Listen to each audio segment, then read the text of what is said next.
This is how you make your home sellers more money and increase the chances the home sells faster. My name is Leonard Thomas. I'm founder and trainer at Lead Smash Training, and I have been helping home sellers for over 30 years get their home sold at the highest price in the shortest amount of time. And this is one of the best ways to do that. I call it the pre-listing walkthrough. The first thing I do with my home selling clients after we've agreed to move forward together is a pre-listing walkthrough.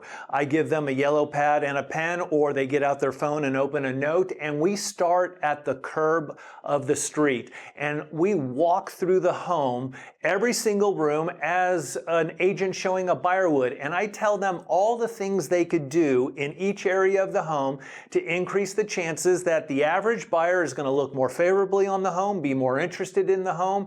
And the more favorable and more interested a buyer is, the more competition we can create with the home. The more competition, the higher the price, the quicker the sale. And here are the things I'm looking at as I walk through the home. Obviously, the first thing we're looking at is the drive-up appeal of the home. It is the case that a lot of buyers judge the book by its cover. I can tell you that it's not uncommon for buyers to pull up in front of a home with their realtor and say, "No, I'm just not feeling it," drive on and cancel the appointment. And as a listing agent, you can limit the times this happens by investing a little bit of money in the front landscaping. But then we go room by room, and these are the things that I tell the sellers.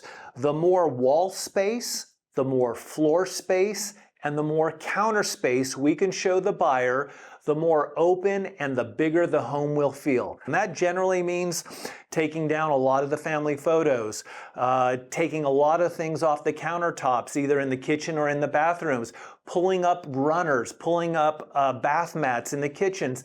If for no other reason for the 3D tour and the professional photography, if they want to put it back after, so be it. But for the photography and the brochures, I try to get them to show as much counter space, floor space, and wall space as possible. So many times I'll be showing a home that has beautiful wood floors, but 90% of them are covered in carpets and runners and rugs. And I understand when you're living in the home, sometimes a ceramic tile floor or a luxury vinyl tile can be a little cold, and so you put the runners and the carpets down. But when you're selling your home, you want to do everything you can to make the home look big and open and spacious, and taking up those runners and those area rugs is a wonderful way of doing it. Talking about family photos, obviously it's totally up to the home seller, and this is what I tell them when we start the pre-listing walkthrough. I say, listen, this is your home. You don't have to do anything that I'm about to say. I will never bring it up again. I am not an "I told you so" realtor.